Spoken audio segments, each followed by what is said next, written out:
I had given up quitting in 2010.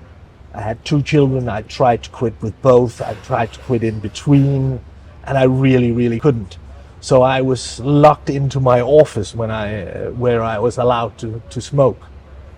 And then once in a while I could go out to my family. The 4 cigarettes that are the most difficult to drop, right? The one in the morning, the one after lunch, and the one just before you go to bed. And then there's a 4th one that people usually don't talk about, which is the one just after sex. It was kind of the sign that now sex was done. I looked at an e-cigarette and it cost something around a pack of cigarettes. So I went out and bought it and thought, well, maybe I can cut away 3 to 4 cigarettes, and that would, within a very short time, pay itself home.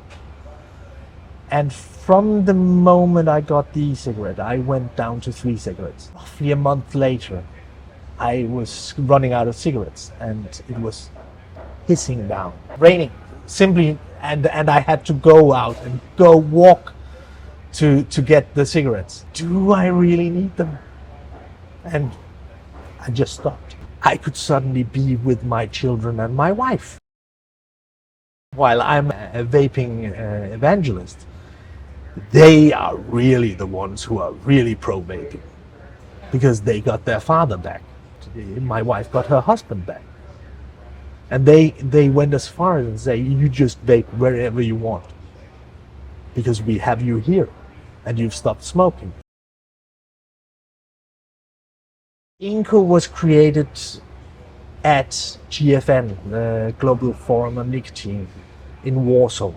Nothing about us without us is very important to us. We need to be at the table. We need to give our input. AIDS activism has inspired us, is inspiring us. The needle exchanges, all of the harm reduction that goes on within those areas, and which is totally accepted today in the same kind of medical communities, who will just say that no, e-cigarettes are probably something invented by the tobacco companies to addict even more children into smoking. And that's so much nonsense that it's not even funny. Scientists, at least some scientists, people like Pelosa, understands how smoking works on the body and on people. But quite a lot of them have forgotten what it is they're really fighting for.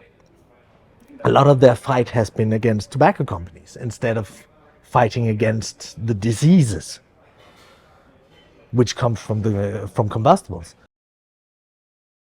We are fighting for e-cigarettes to be an active tool in the toolbox for stopping smoking. We're not fighting against nicotine, because all of us know that nicotine isn't the thing that we're dying from. It really is a game changer, because it's the first smoking cessation tool or switching tool that hasn't been driven by tobacco control or governments or so on. It's been driven by consumers. It's the consumers that actually freely go out and buy this to either quit or switch. And that's a health revolution that may even eradicate smoking totally.